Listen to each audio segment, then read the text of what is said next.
का बसलाय?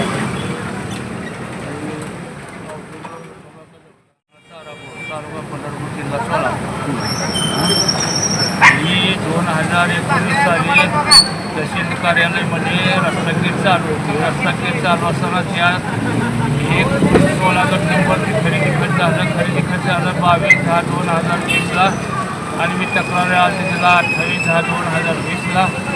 त्यानं 6/11/2020ला तक्रारी अर्ज उचलला, पण तो अर्ज जवळ ठेवून त्यांनी मंडळ अधिकाऱ्याकडून नोंद मंजूर करून घेतली, फेरफार तयार केला आणि त्या 216 गट नंबरची खरेदी झालेली. त्याने ते रस्ता मोडला. रस्ता मोडल्यामुळं माझं 2 एकराची डाळिंबीची बाग खाली माझं रस्ता नसल्यामुळं डाळिंबीची बाग सडून गेली रानात. मला बाहेर काढायला पर्याय साधला नाही. त्याच्यामुळं त्यानं मग सोलापूरला उपोषण केलं, पंढरपूरला केलं. तर काय ते तिकडे पाठवलं तिकडे पाठवलं अशी उडवडी उत्तर देऊन आतापर्यंत 2-4 उपोषण झाली, पण काय माझा वेळ लागला नाही. मग आता उपोषण धरले.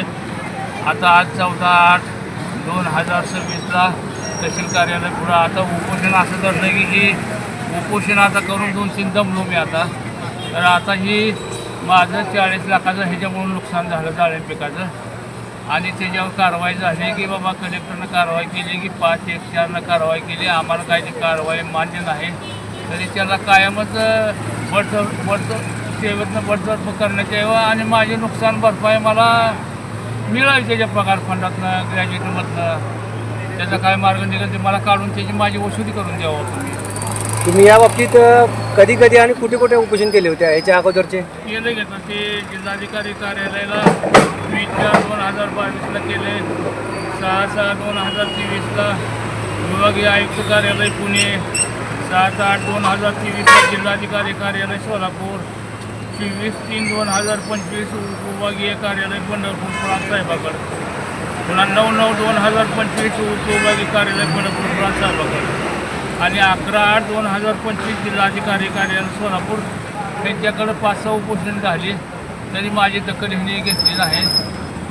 उपोषण केल्यानंतर तुम्हाला त्यांनी काही लेखी आश्वासन वगैरे दिलं नाही लेखी आश्वासन देते ना. मी सोलापूरनं उपोषण केलं की पंढरपूरला पाठवलं म्हणजे त्यांच्या ऑफिसला जावं, त्यांच्या ऑफिसला भेटा, ते त्यांच्याकडे भेटून त्यांच्या ऑफिसला जाऊन संपर्क साधा. मग ती सांगते ती पुन्हा केली कारवाई जावा काय. त्यांनी कारवाई केली का? केली कारवाई 514नं कारवाई केली कलेक्टरनं. काय कारवाई केली? ते काय 2 देवी वेतनवाढ हां थांबवलं. काय केली कारवाई त्यांनी? त्याची 2 देवी वेतनवाढ थांबवली. तुमची यापुढे मागणी काय आहे? यापुढे मागण्याचं आमचं 40 ते 50 लाखाचं नुकसान झालं आहे. आम्हाला त्याच्या पगाराचा ग्रॅज्युएट फंडातनं आमची नुकसान भरपाई मिळाली आणि त्याला शेवटनं बडतर्फी करण्यात यावी. तर मी ही जागेवर उपोषण सोडणार. त्याचं ह्या जागेला जीव गेला तर इथं उठणार नाही.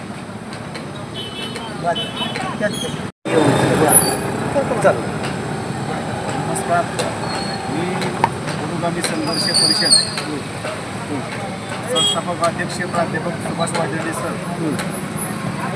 मी पुरोगामी संघर्ष परिषदेचा सोलापूर जिल्हा अध्यक्ष असून सदर आमच्या संघटनेच्या वतीने तारापूर गावचे शेतकरी औतुंबर कदम यांच्या उपोषणास आमचा जाहीर पाठिंबा संघटनेचा असून त्यांच्या जी काही मागणी आहेत की तारापूरचे तत्कालीन तलाठी SR डोरले यांना सेवेतून बडतर्फ करावे, तसेच त्यांच्या फायनल ग्रॅज्युएटीमधून त्यांचे जे काय डाळिंब शेताचं जे रस्ता नसल्यामुळे त्यांनी संगनमत करून त्यांच्या जो त्यांचा आदेश त्यांच्यापाशी ठेवून मंडलाधिकाऱ्यांना न कळवता अर्ज ठेवला.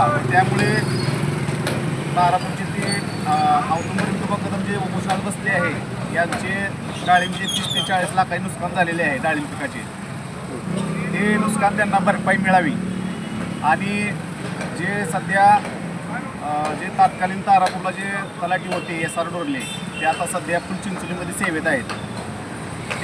त्यांना प्रशासकीय सेवेतून बडतर्फ करावे तातडीने आणि त्यांना त्यांच्या फायनल ग्रॅज्युएटीमधून या औदुंबर कदम या शेतकऱ्याचे नुकसान झालेले ती नुकसान भरपाई त्यांना मिळावी एवढी आमच्या संघटनेतून आम्ही यांचा पाठपुरावा करत राहू.